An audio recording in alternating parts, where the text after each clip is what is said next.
Be yourself unless you are a jerk. Why integrity is so important. How to improve yours. The test of crisis. My parents had always drummed into me that all you have in life is your reputation. You may be very rich, but if you lose your good nature, then you'll never be happy.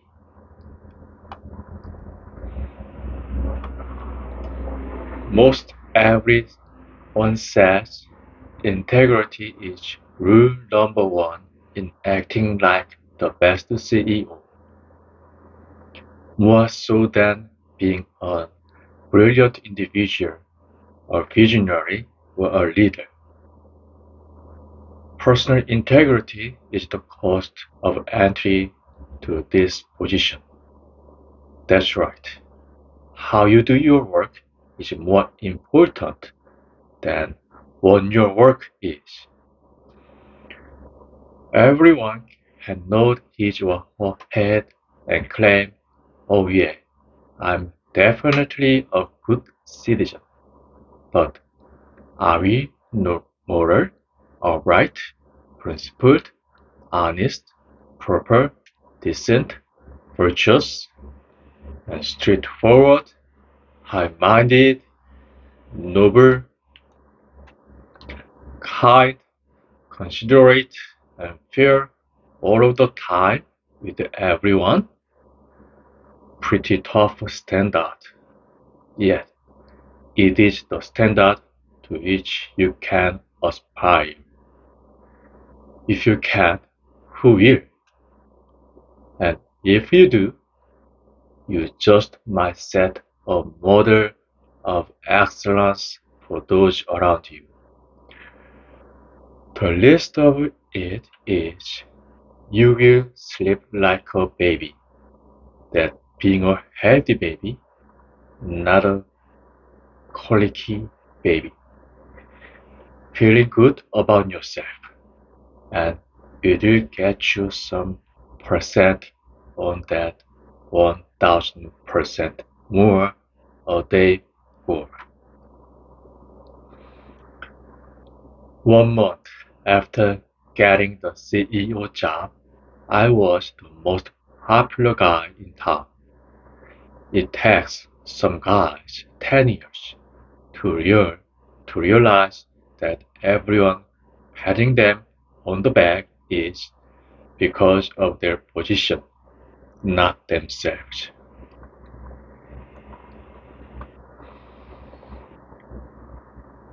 Regardless of your job title, this good character stuff is for everyone at any level in the organization. So people pat you on the back based on who you are, not what you are. Obviously, the best CEO have the best makeup long before they get into the CEO position. That's partially how they got there. They practice it, not just praise it. Good character is an evolving quality based on early values that you are exposed to, along with what finally sticks in your consciousness. The result is an internal alarm system that goes off when you are crossing the line between right and wrong. I've always tried to live by looking at what is the right thing to do here. It's not right, no matter how attractive it appears in the short term, if it's not the best thing to do. What's right is relative to your own system of values, your own expression, its perceptual Other people's character, although formed the same way yours was, may end up with different boundary lines to set off their alarm at different times.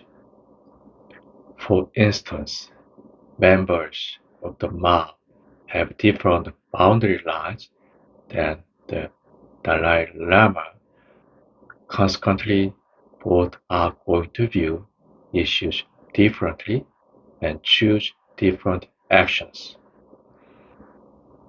But in general, the Western perspective is fairly homogenized as to what is right and wrong. Several CEOs said to me, I think, how do I want to read about this on the front page of the Wall Street Journal? That shapes right wrong pretty quickly. You must have a tolerance for varying perspectives, but an intolerance for what is considered reprehensible.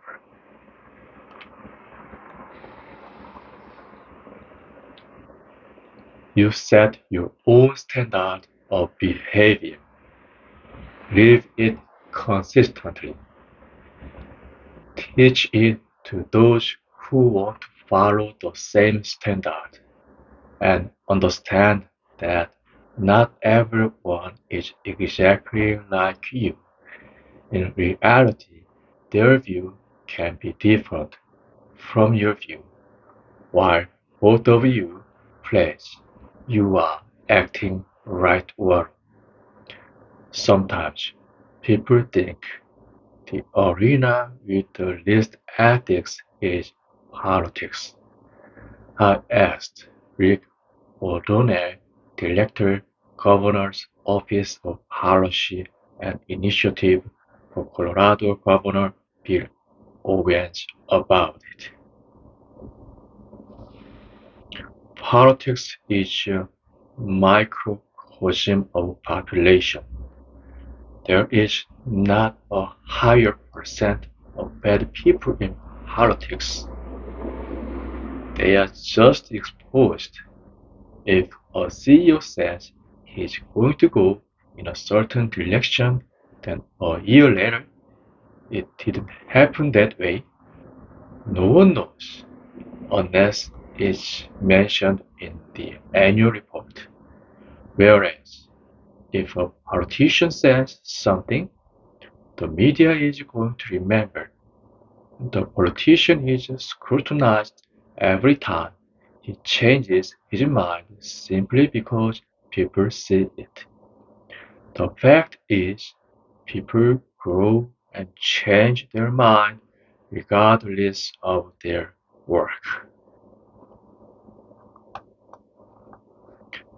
Integrity is not as black and white as you'd like it to be, particularly when you add the diversity of today's workforce, where different culture, religions, history, and exposure all affect the makeup.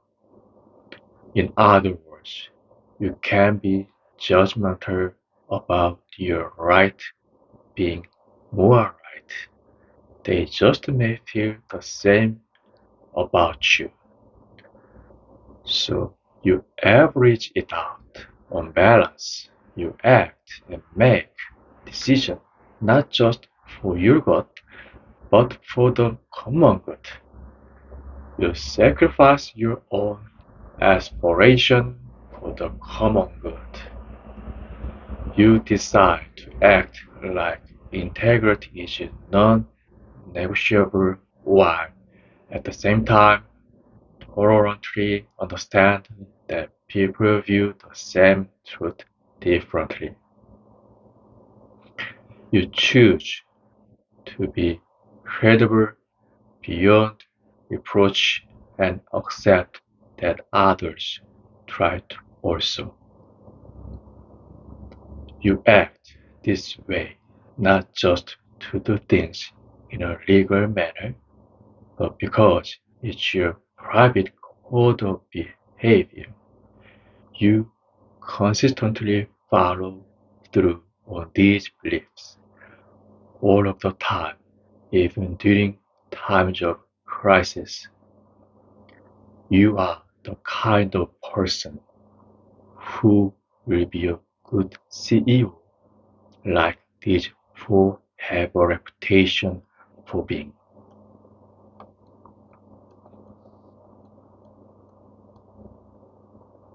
Integrity is a supreme requirement, and I consider trust to be the greatest motivator. And trust takes a lot of muscle and commitment to build.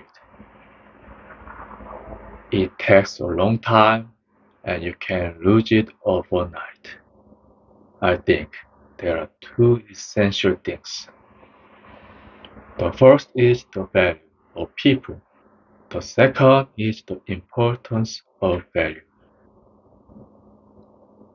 Ethics are an invaluable intangible that each successful leader bases their actions on.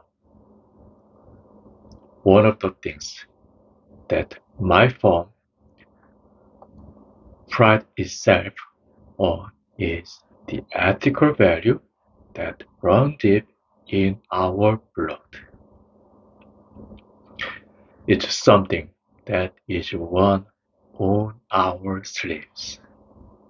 We look to our core value in hiring, client selection, and everyday decisions.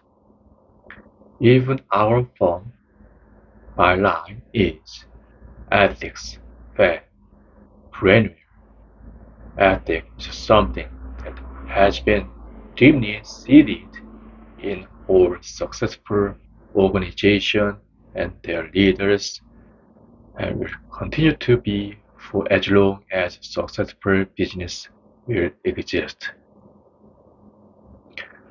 Although it might be obvious that integrity is rule number one, let me reinforce that conclusion with reasons why it is. It's a basic requirement for leadership. People follow you because of your character, not your job title. A really good way to lose leadership is to be thought of as having lost integrity. Says Carter, CEO of Carl Branson Inc. and America Inc. CEOs jealously guard their good name.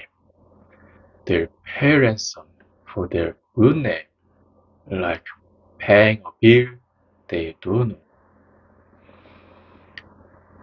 General Schwarzkopf says leadership boils down to competence and character, and more often the differentiator is character. Throughout this entire book, you read that every aspect of the CEO job is fundamentally guided by his or her character, regardless of individual size or anything else.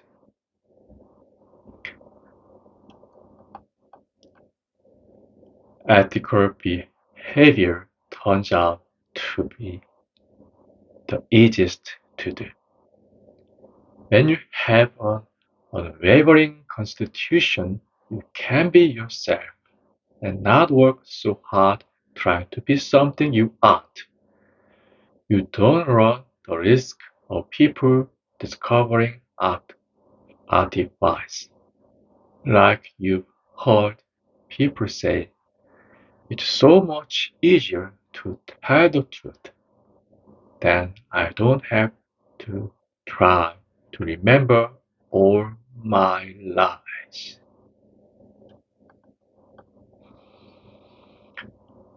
When you try to do right, it alleviates stress of decision. It softens setback and disappointment. It takes care of ingratitude, and it turns out to be a good business strategy because nothing baffles someone full of tricks and lies more than simple, straightforward integrity. People sense when you are guided by deeply held value or when you aren't, and they sense when you aren't but act like you are. The first things our parents taught us about right and wrong are true. They still work even in the complexity of today's business, says Nancy May, CEO of the Women's Global Business Alliance.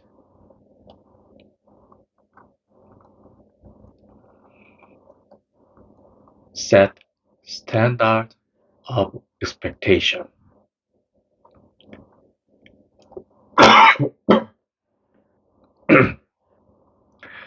People mirror those around them.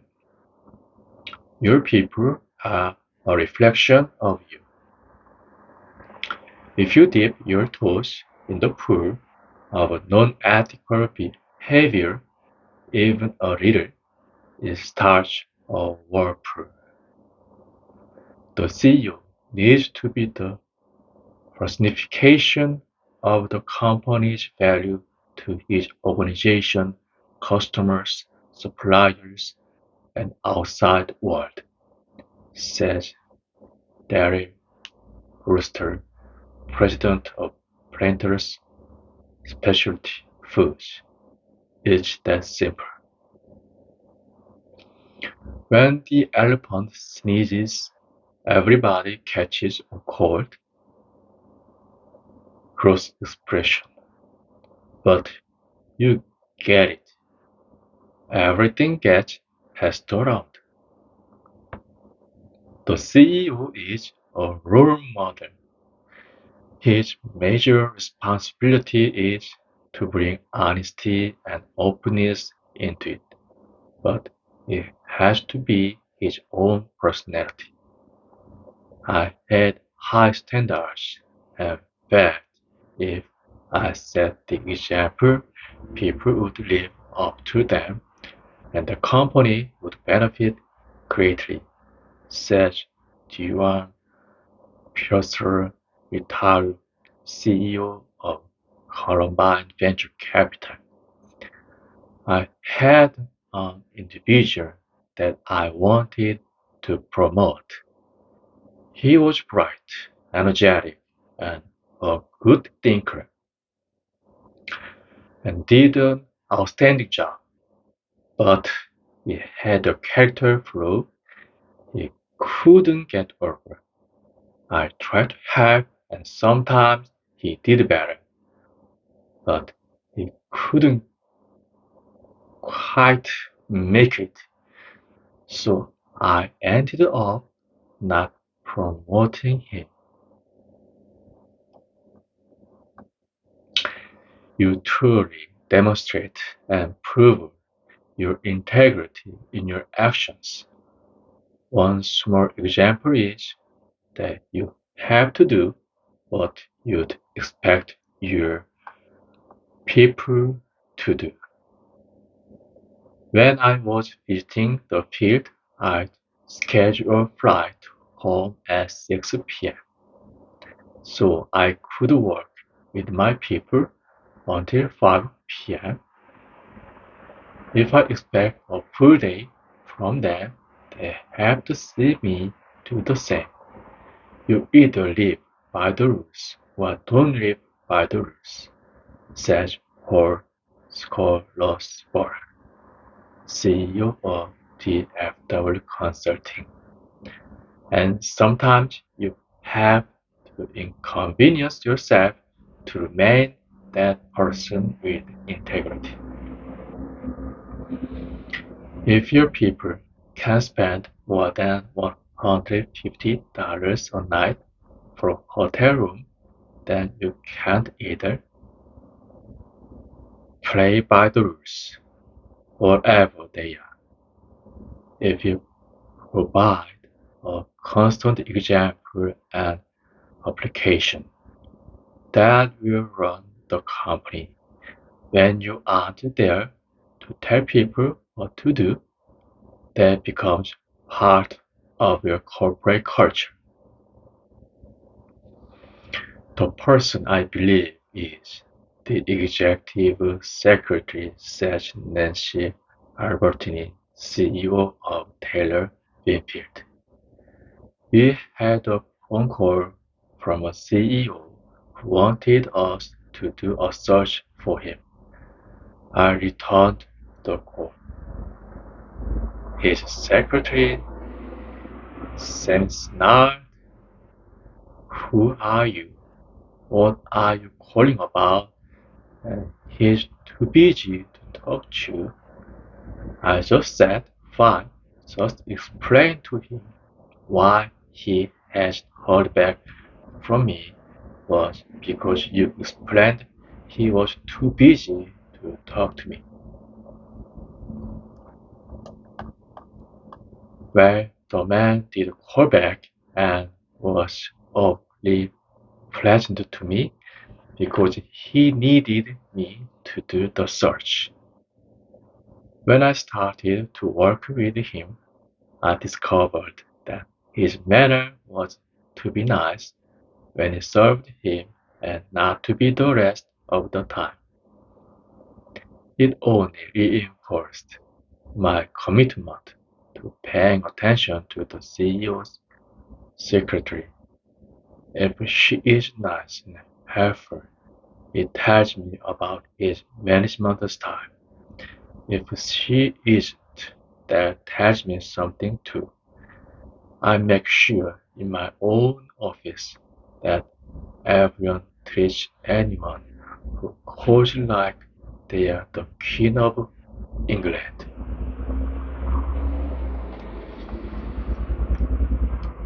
Create and leave your legacy.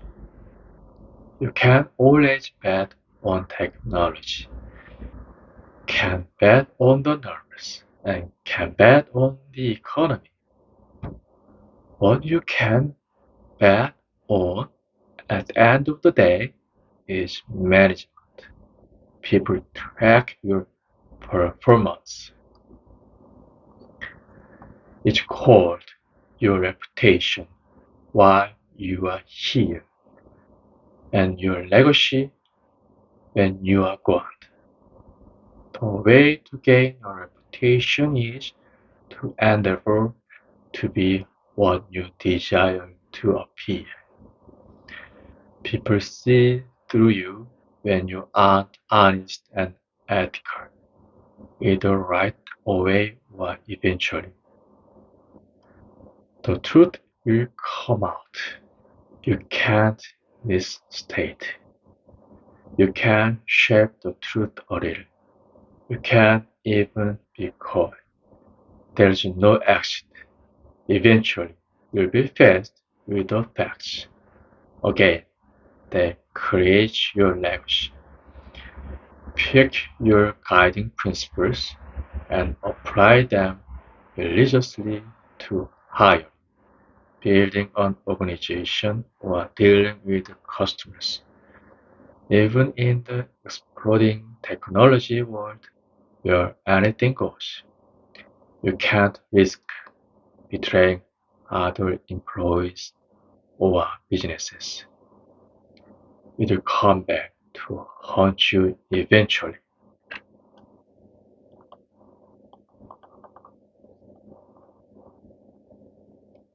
Evidence over time creates your reputation and legacy.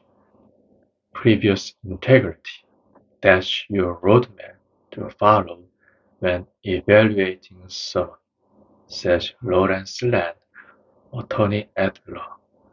Talk about a legacy. I'd rather have a handshake deal with a person of integrity than a 40-page document with a person who embraces uh, Clinton's personality, said Dave Person, CEO of Tri-R System. It pays off financially. I've always put principle before profit, says John Piachi, CEO of Frontier Gun Leather. Principles in the short term guarantee profits in the long term. Sure, I know it's not always financially rewarding to do what's right. It's not easy to be the person you'd like to be, or as one person put it, the person my dog think I am. You'll easily find ways to cut costs and increase the bottom line, but you can also end up cutting into your principles. Perhaps the financial payoff is that you stay in business with a good reputation. We had consultants reviewing our business several times over the years, and they'd always report that you are overstaffed. We did hire too much help, and that cost us. But they followed our two guiding principles: provide quality care and put what was best for our patients first.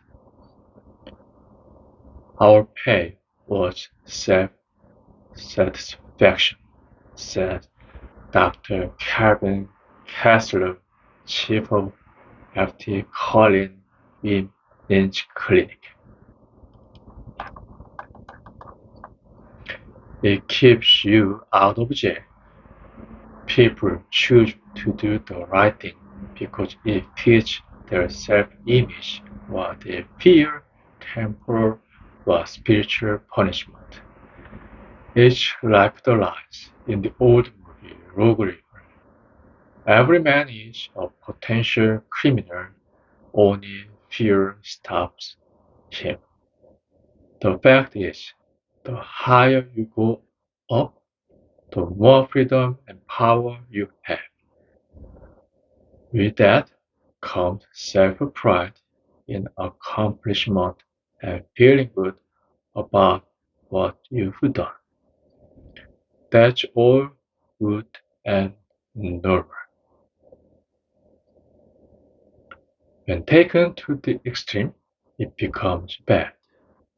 Extreme means I'm special, I'm different. The same rule no longer apply to me. I have a right to get away with more. Just look at who I am. This kind of look down your nose superiority may work in Hollywood, but not in the real world. It is probably the nature of people to do what they can get away with. Comedian Chris Rock puts it, a man is basically as faithful as his options. And at the top of the skyscraper, you can get away with more, but don't expect your standard every day. You get more options, mental and monetary, as a CEO. Be careful how you take them. You can go to jail. Michael Weiss, CEO for the former Silverado Banking, who was sentenced to 3 years in a federal prison camp after pleading guilty, to stealing $8.75 million from investors is quoted in the Denver Post. I've been blessed with a lot of talent and people who trusted me. I misused both of them. Do not give yourself the permission to be even a little questionable, despite the option to do so. And as some historians put it, empires cracked before they crumbled. Even when the first cracks seemed easily mended.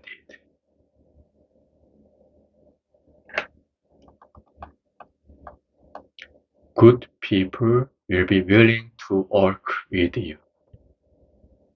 In business, we generally have options in terms of whom we choose to do business with. If I'm dealing with someone I sense lacks integrity, I distance myself quickly.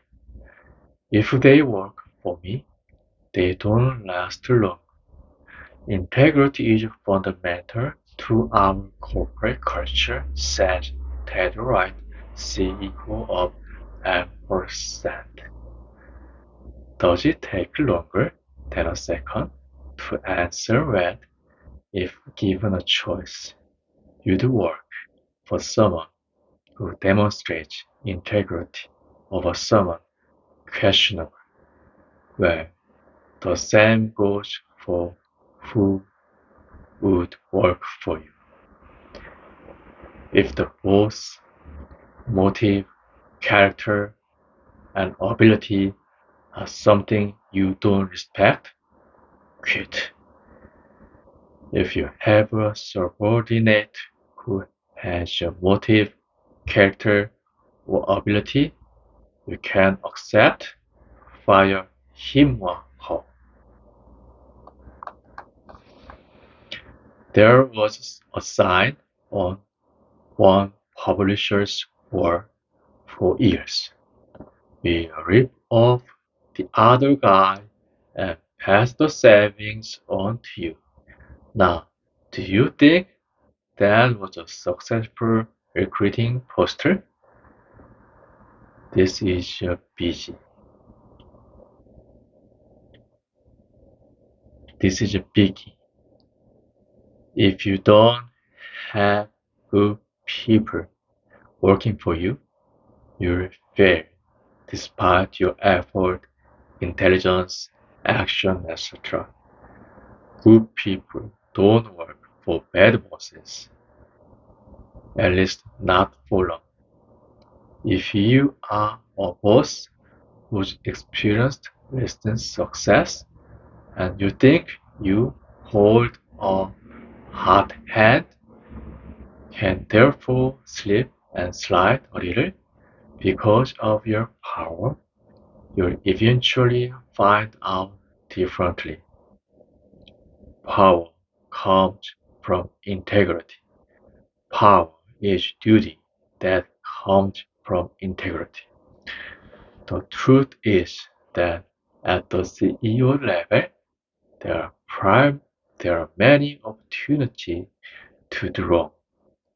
The CEO has a very long leash.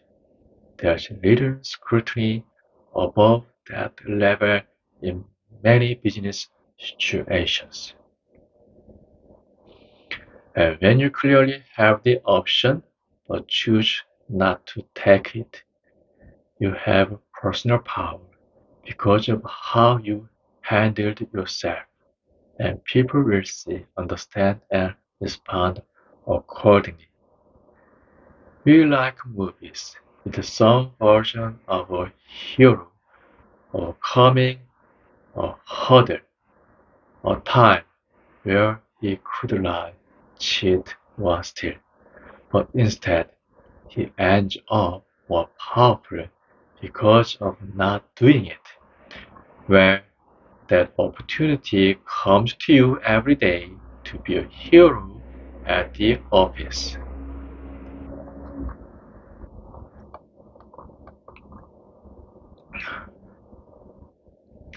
People felt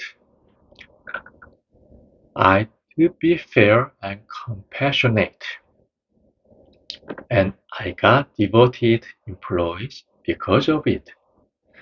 I didn't need to worry about standing in the doorway at 5 and be trampled by existing employees, says Dr. Calvin Kessler, chief of FT Collin Image Clinic. Author's note: throughout this chapter, I've pretty liberally interchanged words here such as integrity, ethics, character, value, and honesty. I know the dictionary definition is different for each, but I'm going to continue interchanging them because you get my point when I use them, that it's all about being a good person. I could even add more: trustworthy, upright, authentic, sincere, and does the right thing. Whatever word you choose to use is fine to describe right or wrong, as long as you never try to fool yourself. You have to be truly true to yourself as the CEO. No matter how hard you try, you won't please everyone, and some will feel you lack integrity. That's the price you pay for being in the spotlight. You will have enemies. When they appear, listen to what they criticize you for. Change if they are right, and be grateful for them. They help you get better. Integrity is the goal, but not always the reality. The fact is that sometimes integrity takes a backseat to keeping a CEO going in the direction of a target. More than one CEO has stepped over a few marginal hurdles without spending 2 seconds of thought on people he's hurting. There is a lot done in the dark, not in the public light, as one CEO put it. He explained, a company starts up a project as people and builds up an infrastructure. Then every 3 to 5 years, they clip it up to make it economically viable.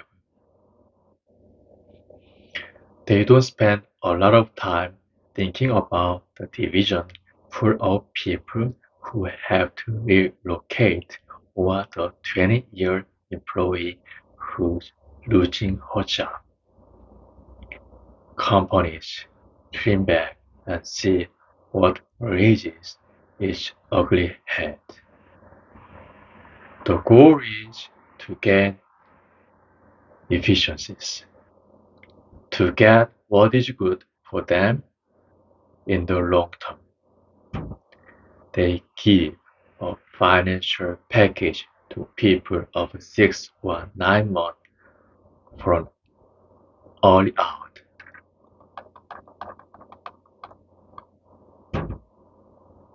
Help to re-educate them and so forth. It's patchwork. They do it because it's demanded of them what their would be an outrage. But on the one hand, you could make the case that the smaller operation was shut down for the common good of the bigger operation. It can get pretty gray out there, as you can tell. CEOs have superordinate goals. They don't start out to not be ethical, but with pressure from outside sources, timing issues, things can start to slip and slide. Unfortunately, there will always be many times and many companies who do not reward integrity if it gets in the way of getting things done. The CEO is still a person. There is no such thing as a perfect person. A CEO may slip from time to time when he sees a chance to do something a little unethical to help make things look better to stockholders or whatever. One time, I had a supplier give me a pretty valuable gift, but I gave it right back to him. I don't want to be indebted to him if things turned sour. To hell with it, do what's right. I always says Ernie Howell, retired president of the PM system. You don't have to live with the stockholders or your employees. You stay ethical more for yourself because you have to live with yourself. There have always been con artists in any field. The only difference now is that they can just communicate faster today. I was in Japan during their worst nuclear accident in recent history. The television news carried coverage of the Japanese company president whose plant had caused the nuclear leak. He was literally on his knees in front of his employees, asking for forgiveness. With the words, we apologize for the bottom of our hearts. True, it's partially a cultural thing, but can you imagine a US president on his or her knees asking for forgiveness? I don't think so.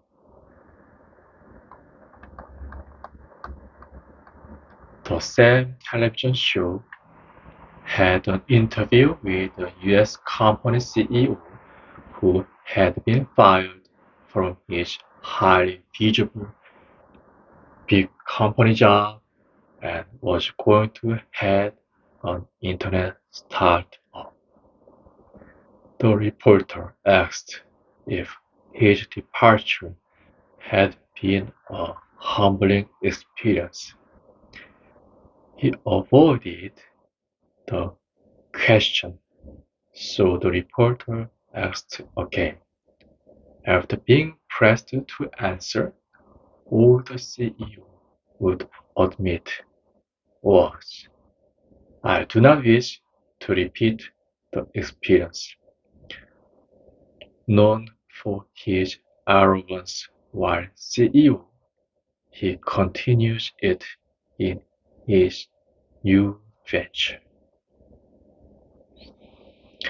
These two individuals didn't start out to do anything questionable. Things happen. The best you can do is to listen when the alarm goes off in your head. Every person is the architect, his or her own character. Integrity, character affects absolutely every other part of your life.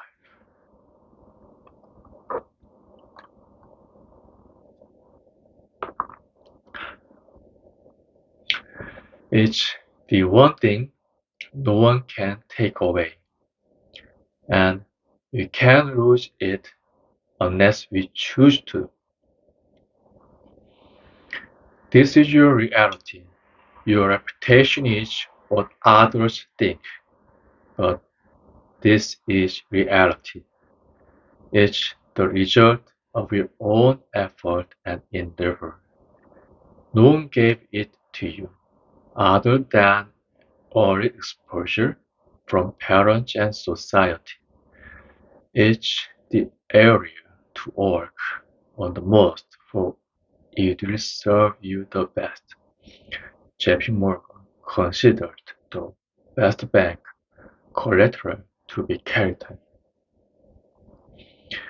To create something of value, you must be someone of value. I have to, and you have to, be careful not to judge there, but for the grace of God go I, and walk a mile in my moccasins are expressions that have lasted for a reason. It's our responsibility to seek to understand, not judge.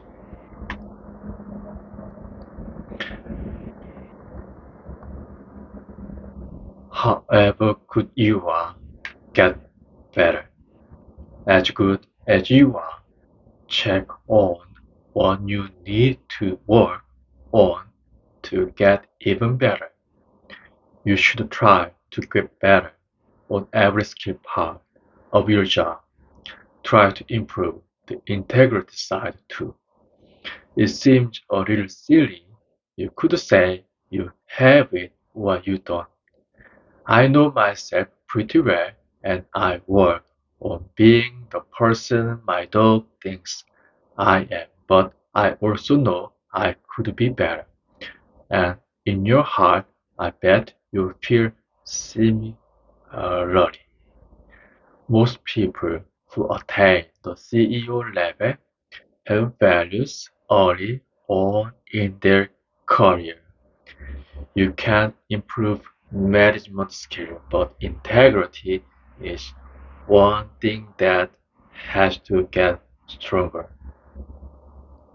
At the end of the day, the other party has to believe in and trust the other party. Trust is most important with the CEO, said Larry Dickens, Senior Vice President of Boeing. You can reinvent yourself every day, or every month, or every year as necessary. You do not have to rely on what he has worked to date. You can change frequently and still be yourself, but always a better self. And by change yourself, I don't mean like Dustin Hoffman kid. I want to be as I always envisioned myself to be taller, smaller nose, handsome, better teeth. Everyone needs periodic review. As you get older, you have more information about yourself and what you are good at, says John Scully, former CEO of Apple. Don't wait until you are older. Have more time, have a problem, or change in life. do it now. First, you have to do a little self-reflection. If you wait until you are at the top to try to be self-reflective, you won't be able to because you not developed the habit. Or more likely, you won't want to because you don't want to jinx what got me here, as one CEO put it. You might want to review my book Secret of a CEO Coach McGraw-Hill 1999. It contains 20 pages of self-reflection questions.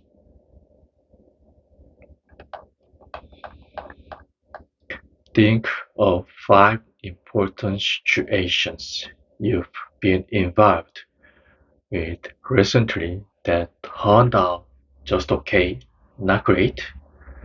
Isolate each one and ask yourself, how could I have handled that better? Where did I disappoint myself a little? What negative impact did I have on people? And what can I do about it now? What do I want to remember when it happens again so I handle it better?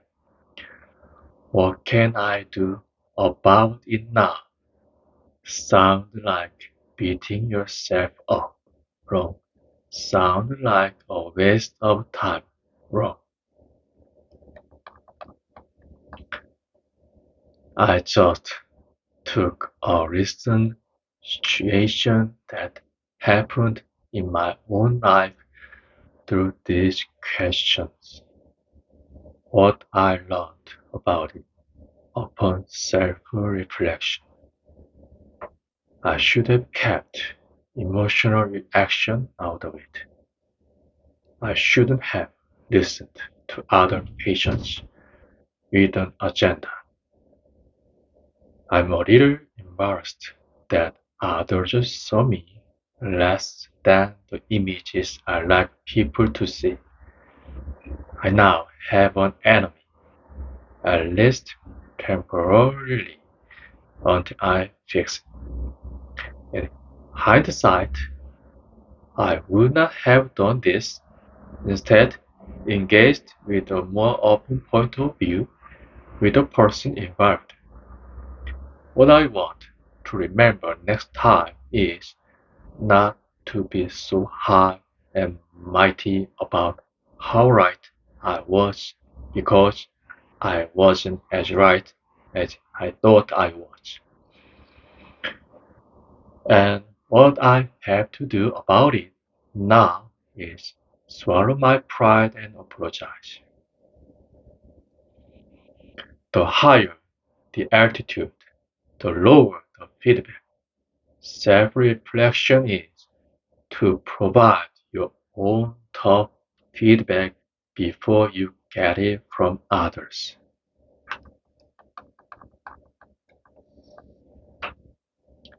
I, like you, hate to disappoint myself,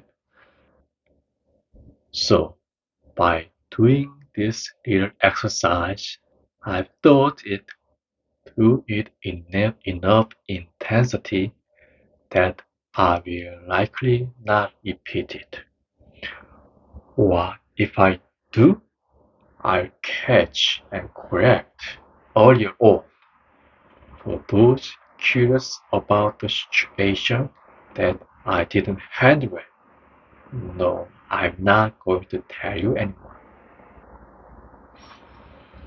You can do self-reflection on your drive to the office in between appointments, while resting after exercise, or any other time you have 5 minutes of concentrated thought to focus with. Simply decide what's right for you. Write it down, date it, keep it. refer to it later. Don't turn the page and just make a mental note. Do it now. It won't take that long. You can do it again when you have more time. Sunday is right now. Every year I go up to the mountains in Utah and revisit what is important to me. I write it down. I carry it around in my briefcase, put it by my phone on my desk, share it with people I value. I declare myself and basically say, judge me against what I say. I've done this for 10 years. It's made me grow and have more insight into myself. Every year I make revisions, but I'm the same essential person. The way to authenticity is to work at understanding where you are.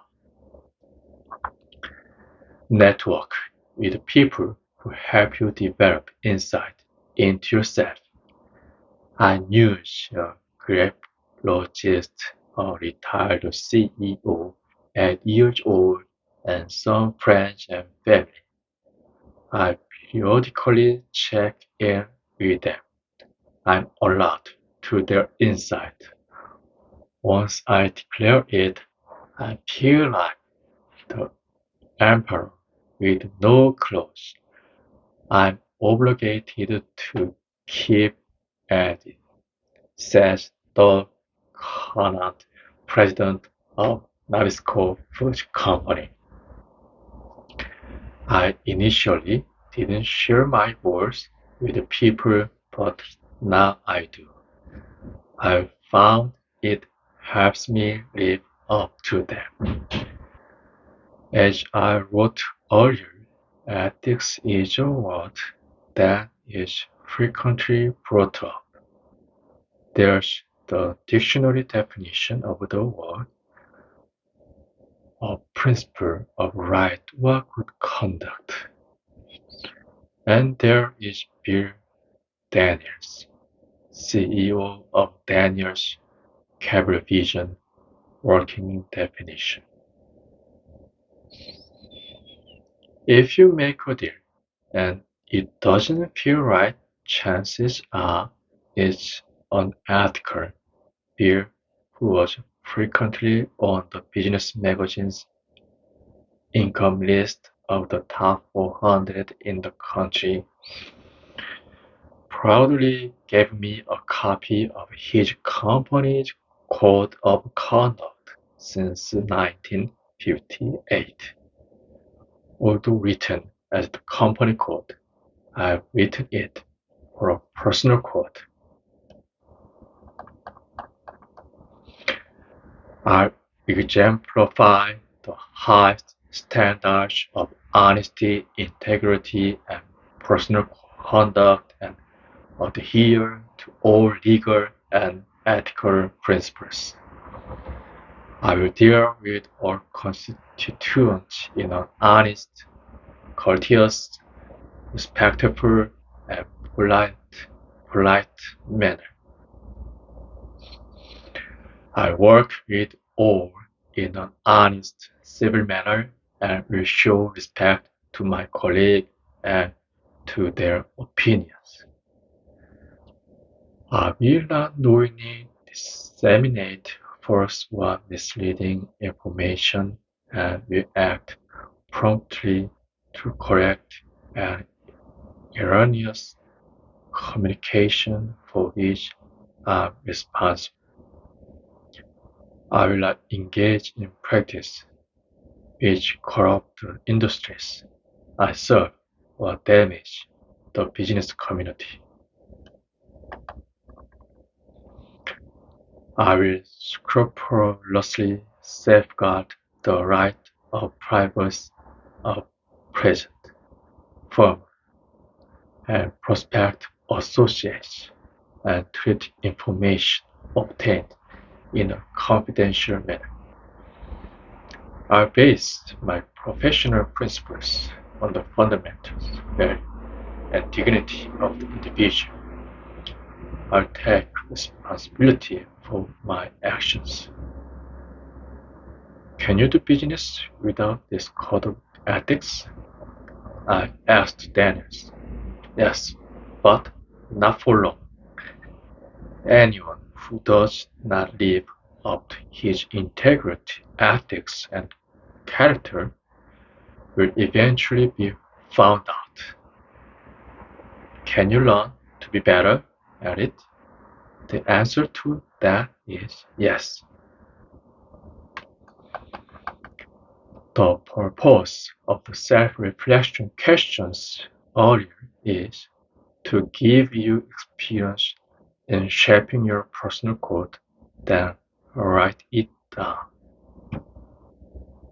A couple of tips. Let me share theirs with you. It is my continuing desire to be financially secure and independent of outside influence, a source of positive influence, an example with those I meet.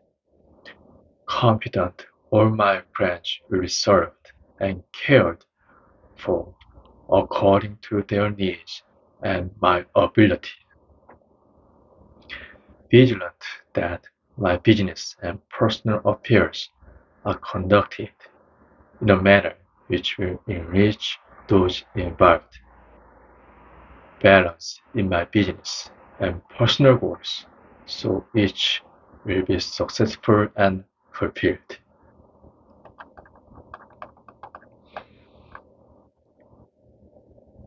A note: when Krebs gave me this, I wanted to use it, but wanted his permission to attribute it to him. Yes, use my name. I'm proud of it. It took me 5 years to come up with it, and I've stuck by it for 20 years. My mission is to raise my family, teach my children, lead my organization, be a good friend, feel good about myself, continue to grow, and help others to grow. To be bold in my pursuit of balance, courage, and consideration. To be a great companion to my wife, love her, and care for her, not caretaker. To provide a home that is loving and caring and mentors interdependence. To have good friends to share our lives with. To always keep learning, to be responsible and accountable to me first and society second. And finally, to live so when my children think of fairness, caring, integrity, they think of me.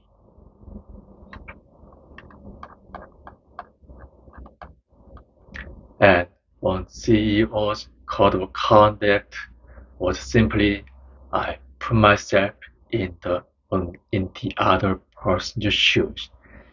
It's my constant compass. We put our values down on one sheet of paper, enclose them in plastic and keep them on our desk. We eat our sandwiches on it. We post them at the workplace, and I put my support behind it. Anytime we send a message that is different than on the statement, people tell me about it. Some companies have strong cultures and some have weak cultures. The CEO decides which is going to be People want to be part of an organization with a strong culture they can commit to, said Sam Ginn, chairman of Vodafone AirTouch at the Frank Russell Company. They ledger their business code into a wood cube. We value integrity in an environment of mutual trust and respect, including fairness, teamwork, tolerance, family, and community. In our process of providing added value to our clients, we value our associates, families, and clients who are critical to our success. We especially appreciate our associates' commitment to the company and in return seek to provide opportunity for them to develop. We require honest profitability for continued success, and we reward our associates accordingly. We seek to exceed client expectation. We aspire to a higher set of value than required by law. A code of ethics can be personal one, or it can be corporate. The point is to have one that works personally and professionally for you. Think carefully, purposefully, and seriously about what really matters to you for your own growth and development. A couple of weeks ago, I went through a re-evaluation where I am and what I'm doing. I found I'm extremely happy and satisfied. I value and enjoy life and my friends, says John Crabb, CEO of Parker Album Company. If you're lucky, you may come up with a similar conclusion, but I want you to go through the exercise to check it out. Remember, he's one of the people who had written down a quote. You are more likely to meet it if you know what it is and can refer to it on a regular basis. There is no separation, in my opinion, between who we are at work and who we are away from work. So work on improving both. Conduct yourself in a manner that if whatever you say or do get back to your wife, children, parents, grandparents, friends, parish priest, etc., you are okay with it. If you speed up on yourself, do not hesitate to apologize to those you offended, hurt, or humiliated.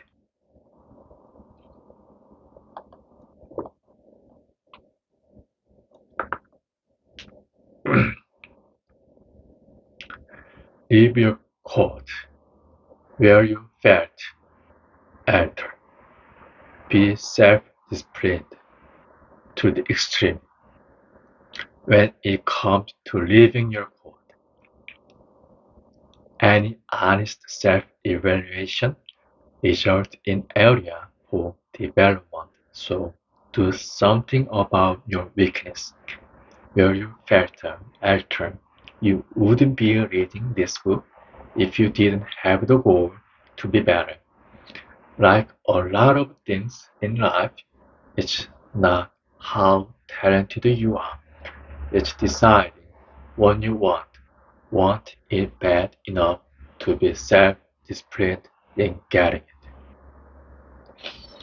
Every day, I get the difficult things done first thing in the morning.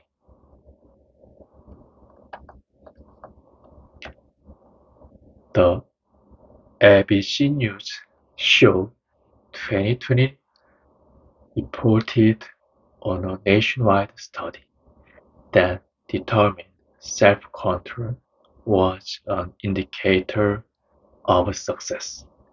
Previously, it was thought that self-esteem was the key success factor, but no, it's self-discipline. The study concluded that self-esteem comes out of self-discipline. Self-esteem, like self-discipline, is one of those personality traits prevalent in effective CEO. You feel good about yourself when you've accomplished something, and you accomplish something through self-discipline. You and I both know we are more capable than we act on many occasions. If we will discipline ourselves to go further, faster, and we can do more. A good foot racer runs past the finish line. When you run through the goal, not to it, you won't fall short of it. Like anything in life, if you go on, you win.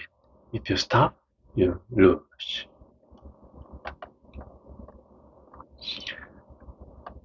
The CEO test a crisis. The real test of integrity is when something goes wrong, a crisis, or to put it nicely, a non-routine situation. There is no better way to observe someone than during a crisis. If you change your integrity when times are bad, you had no integrity to begin with. As one CEO put it, set them to simmer and take off the scope. A crisis is where your character really shows up. The test isn't during the good times, where you are just keeping a steady hand in the storm. The behavior you exhibit during a crisis, whether you panic or cave or play a little dirty, that's what people look at the real person. A crisis is when you are challenged the most, you grow the most, and you find out who you really are. How you behave at those times is as important as what you do today or every day, says Leo Kelly, CEO of Coors. People want to work for submarine captain.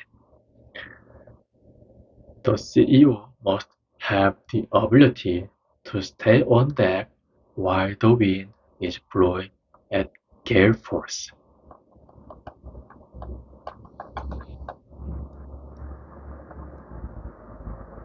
People with an ethical reputation can guide others through a crisis. Those without simply won't be trusted and therefore cannot get others to follow them to turn things around. Even as the CEO, in a crisis, you have to rely on others, put faith in others, and those others will only be reliable if they feel you are reliable. There are varying levels of crisis, from losing a major customer to finding out the computer failed and you've gone offline, or your health insurance company goes bankrupt, and in 30 days your employees will be out of coverage. One CEO described a crisis situation he was in. I felt like I was in deep water. I was caught in a wave in a cave. Then there is the manufacturing plant that blows up. What a food product that was tainted, or the airplane crash, or someone shoots up the workplace. Foxhole religion is what Jack Baby CEO calls it. Leaders have a better player life.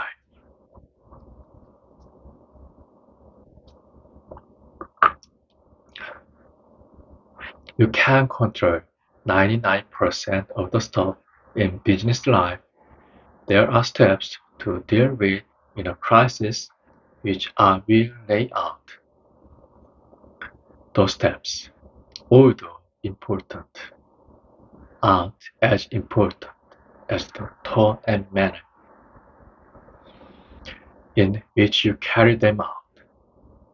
The mantra of integrity must pervade in every single detail, in every way. Take charge. You must call the shot. You can direct a public relations person or vice president to help relay information to the media, public, shareholders, whomever. Just remember you are in charge and responsible for the crisis management, not anyone else. When things are down, you have to be out in front. You are the captain. It's your problem, says Lee Roberts Violet. Choose someone to collect information. You need to have as much available data as possible to make decisions. Few crises start at the CEO level, but right away down the line, you don't have a lot of control, but you can have large information. Ensure the crisis is over. The CEO usually cannot fix the problem directly and most likely doesn't even have the technical knowledge to know what needs to be done. Hopefully, the frontline workers are trained well enough and have the attitude of integrity inspired by the CEO to do the right thing and get the situation resolved or at least under control as efficiently and effectively as possible. Assess damage as soon as possible. Review the ramifications of all parties involved. Delegate who is the person to develop the recovery plan. You want someone with integrity, as we are discussing in this chapter.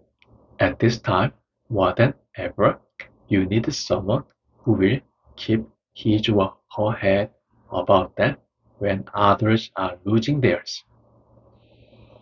Be vigilant above all. Don't become paralyzed with fear about whether what you are doing is right. Go out and show concern and compassion while the frontline troops are fixing the problem. You must be boosting their morale, comforting families, and letting everyone know that this is a leader and an organization that cares about its employees and their welfare and will be with them in a time of crisis. That's a more formal crisis management approach, but all they little ones pop up that require the CEO's intuitive creativity. If you truly trust and understand your integrity, you are apt to use it. in emergency situation intuitively. When your 6-year-old falls off his bicycle, you don't race to the library to pick up a book or search the net to decide what to do.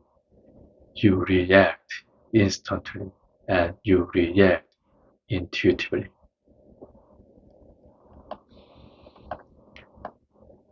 Similar mini business crises occur all day long.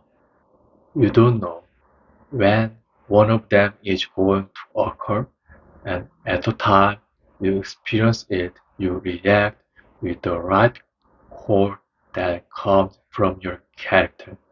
So you gather facts, get your mind over the facts you never have enough fact, and take the shortest amount of time for number one and number two, and then do it. Act. One CEO gathered his legal team in a borrowed conference room, threw a key onto the center of the table and said, "This is the key to the restroom. After we figure out this problem, who's going to do what, when is it going to be done, what will be the cost? You can have it." 2.5 hours later, the plan was on the whiteboard. Mike Trufant, CEO of G&M Marine Inc., offered his 5-step approach to dealing with a test.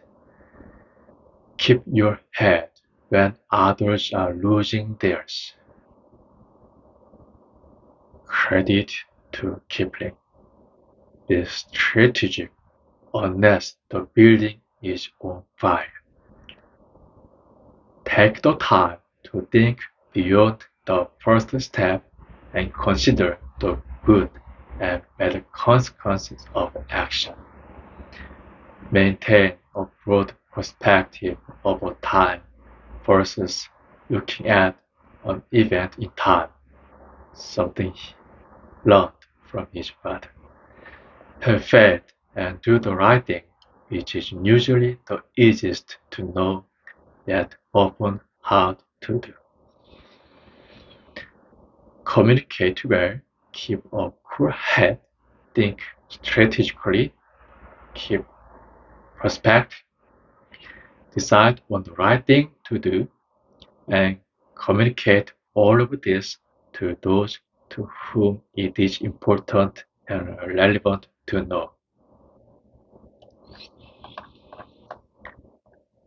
Craig Watson, Vice President of MC, says, "I like the Marine Corps definition of integrity.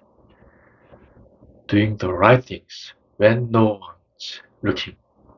Then, uh, when a crisis hits, something that tests whether you believe the end justifies the means. You are face to face with your value that you are supposed to hold sacrosanct.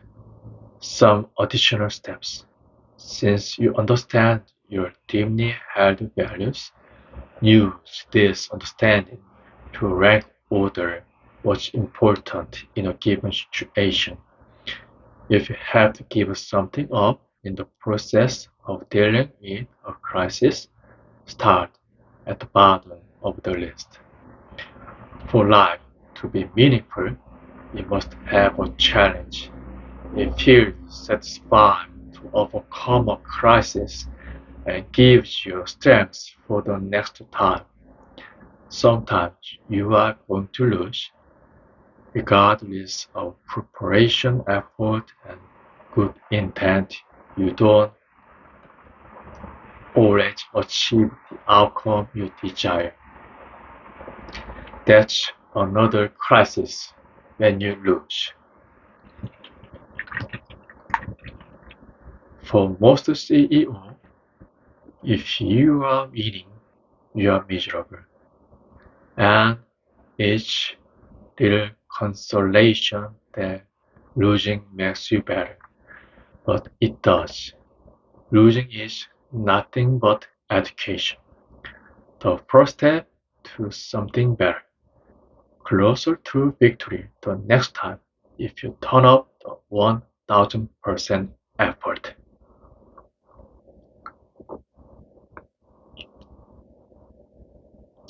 And besides, winning is easy. You don't need easy. You can temporarily feel a little sad about things not working as you hoped. But you just keep going. That's another test of integrity. When you get knocked down, do you get back up again and again and again as necessary? I remember a guy I counted on who was corrupt. I can still see him as he drove out of town in a yellow Porsche owing $90,000 in unpaid bills that I had to pay, says one CEO. Yeah, I feel a little sad about that, but we had to keep going. Terry Bradshaw asked John Elway, former quarterback for the Denver Broncos, if he learned more from his losses or his wins. Losing the Super Bowls made me mentally tougher and makes the win that much more special.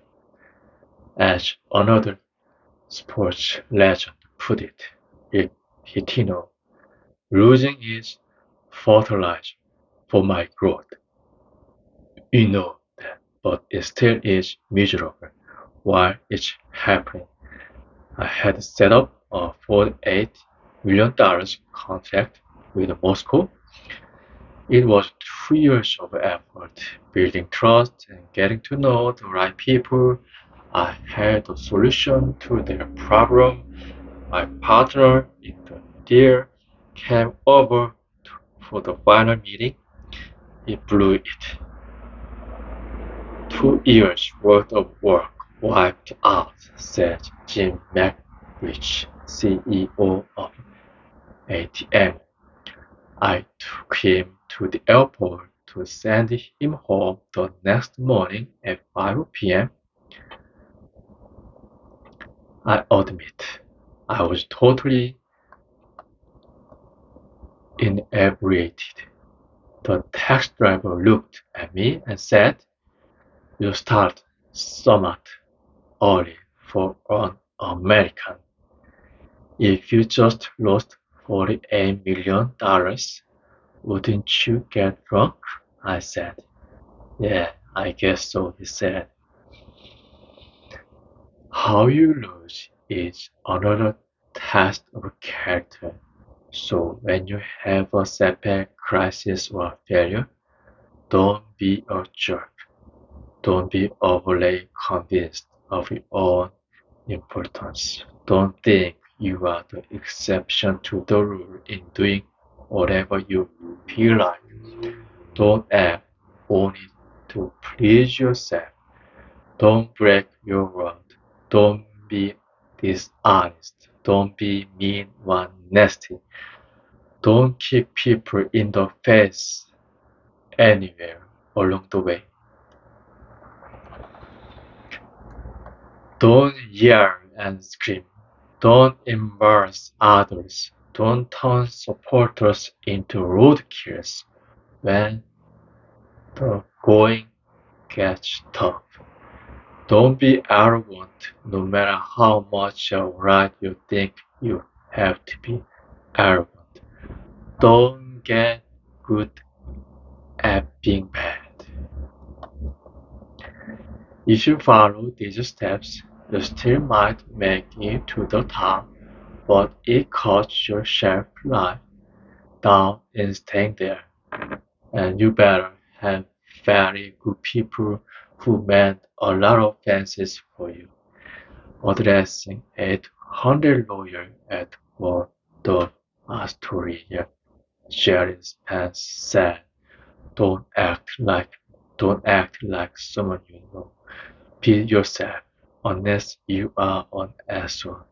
All I can say is, with good advice, find advice on integrity, exceed others' expectation when wealth is lost. Nothing is lost. When health is lost, something is lost. When character is lost, all is lost.